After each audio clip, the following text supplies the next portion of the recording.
From a distance, Jupiter looks almost comforting. A massive, slow-moving sphere of clouds floating quietly in space.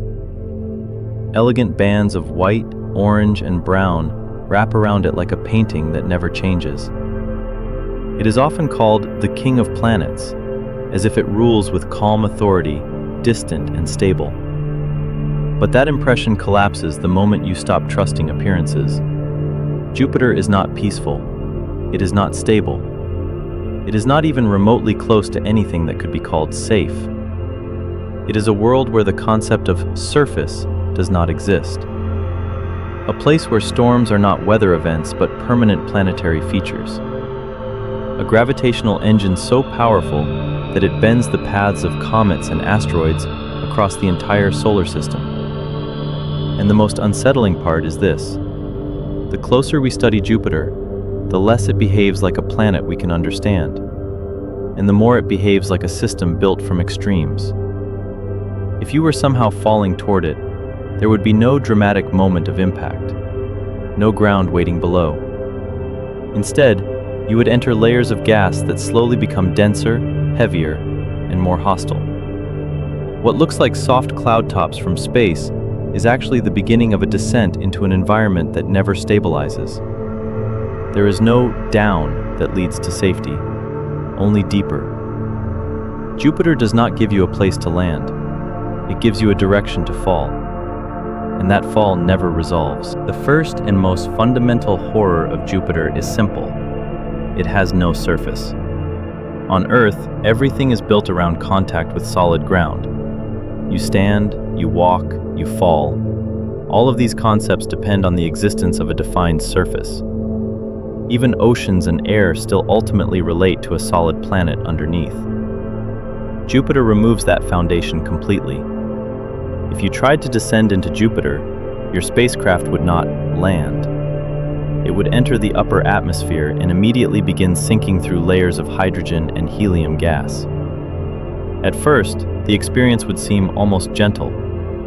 The cloud tops are bright, swirling, and visually familiar. From a distance, they resemble weather systems like those on Earth, just larger and more dramatic. But that similarity is misleading. Because those clouds are not floating above anything, they are not part of a weather system sitting on top of a planet. They are the outermost layer of the planet itself. As you descend, there is no clear transition from air to ground. Instead, pressure gradually increases. The gases become thicker, denser, and more oppressive. What begins as a soft atmospheric entry slowly turns into something closer to sinking through an ocean. Except this ocean is made of gas that never settles into liquid or solid in any normal sense. The deeper you go, the more alien the environment becomes. Hydrogen, the simplest and most abundant element in the universe, starts behaving differently under increasing pressure. It transitions from gas into a dense, fluid-like state. Not a liquid in the Earth sense, but something far more extreme. A medium where atoms are forced unnaturally close together, changing how they interact. And still, there is no bottom, no crust, no core you can stand on, no final layer that signals arrival. Just continuous descent into a planet that refuses to offer any kind of stable boundary. Even the idea of falling starts to lose meaning, because falling implies a direction toward something solid. On Jupiter, you are not falling toward a surface. You are being drawn deeper into an environment that simply becomes more extreme the farther you go. It is not a world with terrain. It is a world made entirely of depth. Once you move deeper into Jupiter, the nature of reality itself begins to change in a way that is difficult to intuit from Earth-based experience. On our planet, pressure is something we can understand. At sea level, we live under about 1 atmosphere of pressure. In the deepest parts of the ocean, pressure rises to hundreds or even over 1,000 times that.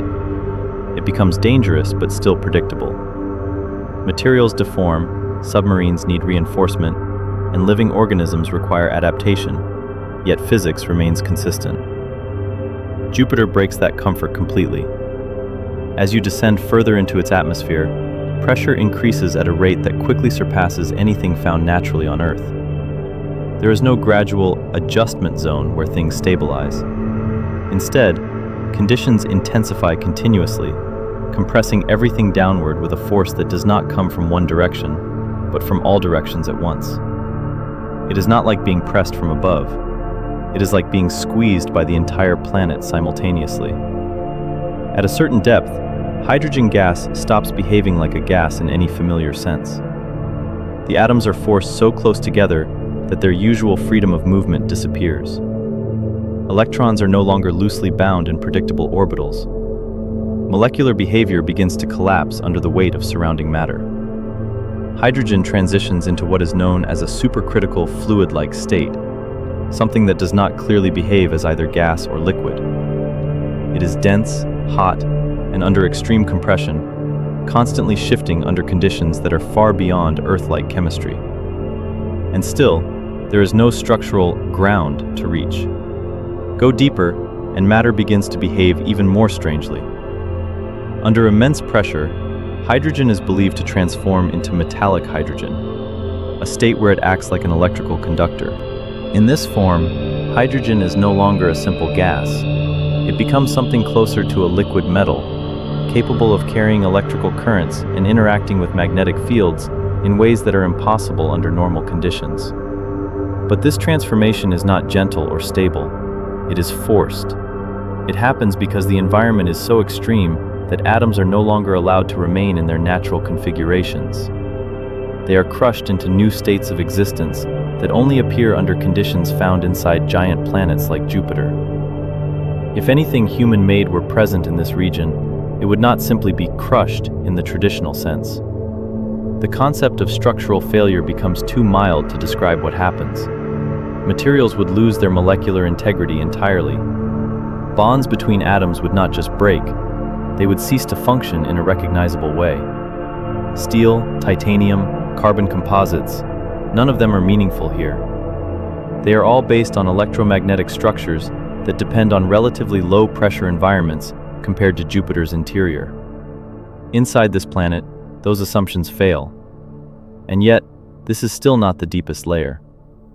Even after matter is transformed into exotic states, the compression continues.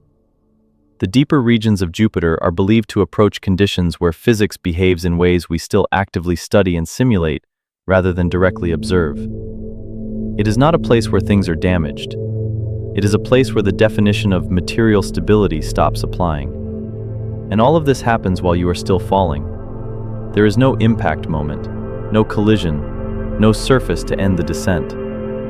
Only increasing pressure, endlessly compressing everything towards states of matter that exist only under planetary extremes. Jupiter does not crush objects in a single instant. It erases the idea that objects can remain objects at all. If the interior of Jupiter is defined by crushing pressure and extreme physics, its outer atmosphere is defined by something just as disturbing in a different way: permanent motion. Jupiter is not a planet with weather in the Earth sense. It does not have seasons that come and go, nor does it have calm cycles where the atmosphere settles into stability. Instead, its entire visible surface is a system of continuous storms, bands, and turbulent flows that never fully stop. From space, Jupiter's appearance is iconic: long horizontal stripes of white, orange, brown, and red wrapping around the planet. These bands look almost artistic, as if painted carefully across a rotating sphere. But what appears peaceful from a distance is actually a massive display of atmospheric violence. Each band is a jet stream, moving in opposite directions relative to its neighbors. Between them, shear forces build up, creating zones of constant turbulence. Gas flows at speeds that can exceed hundreds of meters per second, far beyond the strongest hurricanes ever recorded on Earth. And unlike Earth storms, which form, peak, and eventually dissipate, Jupiter's storms are part of a self-sustaining system. Energy from the planet's interior, combined with rapid rotation, keeps the atmosphere in constant motion. There is no stable equilibrium. Everything is always shifting. One of the most famous features of Jupiter is the Great Red Spot. a massive storm system larger than Earth itself. It is often described as a hurricane, but this comparison barely captures its scale. It is a long-lived atmospheric vortex that has persisted for centuries, possibly longer, continuously rotating and evolving without fully disappearing. On Earth, storms require specific conditions and have limited lifespans. They lose energy, break apart, and fade. On Jupiter, storms can merge, split, and reorganize without ever truly ending. The atmosphere behaves like a living system of interacting vortices, where instability is the default state. Lightning also plays a role in this chaos. Jupiter experiences lightning strikes far more powerful than anything on Earth. These discharges occur deep within cloud layers, where water, ammonia, and other compounds interact under extreme pressure and temperature conditions. The flashes can illuminate vast regions of the atmosphere in an instant, revealing the depth and scale of the storm systems. But perhaps the most unsettling aspect is not the storms themselves, it is their persistence. There is no after the storm on Jupiter. No calm sky that follows destruction, only more motion. Even regions that appear relatively quiet are still part of a larger turbulent system, constantly influenced by surrounding flows. The atmosphere is not a collection of independent weather events. It is a single, planet-wide dynamic engine that never shuts down. If Earth's weather can be thought of as episodes, Jupiter's weather is a continuous state, a never-ending storm system that defines the entire visible planet. And unlike any storm on Earth, there is no shelter from it, no surface to escape to, no fixed ground beneath the chaos. Just layers upon layers of moving gas, endlessly interacting, endlessly reshaping themselves. Jupiter is not a planet with storms. It is a storm that happens to be a planet. Jupiter's danger is not limited to its clouds, storms, or interior pressure. In many ways, the most important and unsettling part of Jupiter is something invisible: its gravity. Jupiter is the most massive planet in the solar system. It contains more mass than all the other planets combined, and that alone already changes how it behaves. But mass is not just a number. It is a force that bends space, redirects motion, and influences everything around it. Even at millions of kilometers away, Jupiter is not a passive object. It is an active gravitational presence that constantly reshapes the paths of smaller bodies. Asteroids, comets, and fragments of rock traveling through the solar system do not move in straight, independent lines. Their trajectories are continuously influenced by the gravitational fields of larger bodies. And among all of them, Jupiter is the dominant player. It acts like a gravitational gatekeeper. Some objects approaching the inner solar system are pulled toward Jupiter and either captured into orbit or violently redirected. Others are flung outward, ejected into deeper space after close encounters. This constant gravitational interaction means that Jupiter is always sorting nearby objects, deciding, not consciously of course, but physically, which paths are stable and which are not. In some cases, Jupiter behaves like a shield for the inner planets. It can absorb or deflect comets that might otherwise have dangerous trajectories toward Earth. Without Jupiter's influence, Earth's history of impacts might have been significantly more chaotic. But this protective role is only part of the story, because the same gravitational power that can deflect danger can also redirect it. A comet passing near Jupiter does not simply miss Earth.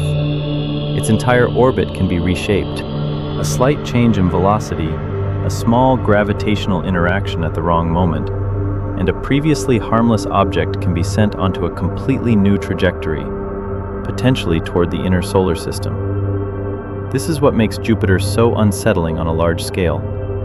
It is not predictable in a simple way. It does not behave like a static shield or a fixed barrier. Instead, it is a dynamic gravitational engine constantly influencing motion across vast distances. Its presence is felt not just locally, but across the entire architecture of the solar system. Even planetary formation itself was shaped by Jupiter. During the early history of the solar system, its gravity likely influenced how material was distributed, affecting which planets formed where and how much mass they could accumulate. In this sense, Jupiter is not just a planet within the system. It is part of the reason the system looks the way it does. And yet, despite all of this influence, Jupiter does not intend anything. There is no purpose behind its actions. It is simply mass interacting with other mass under the laws of gravity. That is what makes it feel so unsettling. It is a force of enormous consequence without any awareness behind it. A silent controller of motion, shaping the paths of countless objects over millions of years without ever changing itself in any meaningful way. Jupiter is not just a planet you could fall into. It is a planet that other things fall around, or because of. And everything nearby is part of its gravitational story. Deep inside Jupiter, something exists that should not normally exist under everyday conditions: metallic hydrogen. Hydrogen is usually a simple gas, light, invisible, and chemically basic. But inside Jupiter, the pressure becomes so extreme that hydrogen is forced into a completely different state. The atoms are crushed so tightly together that their usual molecular structure breaks down. Instead of behaving like a gas, hydrogen begins to act like a metal. It becomes electrically conductive, forming a dense, fluid-like layer deep beneath the clouds. This is not a solid metal like iron or steel. It is more like a flowing metallic ocean, existing only under extreme pressure. This hidden layer is believed to be the source of Jupiter's enormous magnetic field. As the planet rotates, the metallic hydrogen moves and circulates, generating a powerful planetary dynamo. The result is a magnetic field so strong that it extends far into space, creating vast radiation zones around the planet. These radiation belts are intense enough to damage or destroy unprotected spacecraft in a short time. So even if you are not inside Jupiter, you are still inside its influence. What makes this especially unsettling is that none of it is visible. From space, Jupiter looks like a calm sphere of clouds. There is no hint of the extreme metallic layers beneath, or the violent electromagnetic forces they create. It is a hidden engine of pressure and motion, buried under a peaceful-looking exterior. A planet that appears beautiful, but is powered by physics taken to extremes. From a distance, Jupiter is almost hypnotic. It hangs in space like a painted sphere, smooth bands of color wrapping around it in perfect symmetry. White clouds drift between orange and brown stripes, forming a pattern that looks calm, even artistic. If you didn't know better, you might think it was one of the more peaceful objects in the solar system. But that perception only exists because of distance. The farther you are from Jupiter, the more it resembles something stable, a decorative giant, a quiet king of planets, a background object in the solar system that simply exists without disturbing anything. Yet everything we know about it says the opposite. Up close, Jupiter is not calm at all. It is a system of continuous storms, crushing pressures, metallic hydrogen layers, and a magnetic field powerful enough to reshape space around it. Its atmosphere never stops moving. Its interior never settles. Its gravity constantly influences objects across millions of kilometers. There is no single state of Jupiter that can be called peaceful. There are only layers of different kinds of violence: atmospheric, gravitational, electromagnetic, and structural, all operating at once. And yet, from far away, all of that complexity collapses into a simple image, a quiet, striped sphere. That is the illusion. Our eyes see a calm giant because distance smooths out chaos. The storms become texture, the radiation becomes invisible, the crushing pressures disappear completely. Even the gravitational influence becomes something abstract rather than active. But nothing about Jupiter has changed. Only our perspective has. This is what makes it so unsettling on a deeper level. Jupiter is not hiding its nature. It is fully expressing it. We are just too far away to feel its full reality. It is a reminder that the universe does not organize itself around human comfort or perception. What looks peaceful can contain extreme violence at scales we cannot directly experience. Jupiter does not need to be dramatic to be dangerous. It simply exists at a scale where danger is built into every layer of its structure. And when you finally understand it fully, the image changes. It stops being a calm planet and becomes what it actually is, a massive, long-lived system of extremes, quietly dominating a region of space while appearing harmless from a distance. The scariest part is not that Jupiter is chaotic. It is that it looks peaceful only because we are far enough away not to see the truth clearly.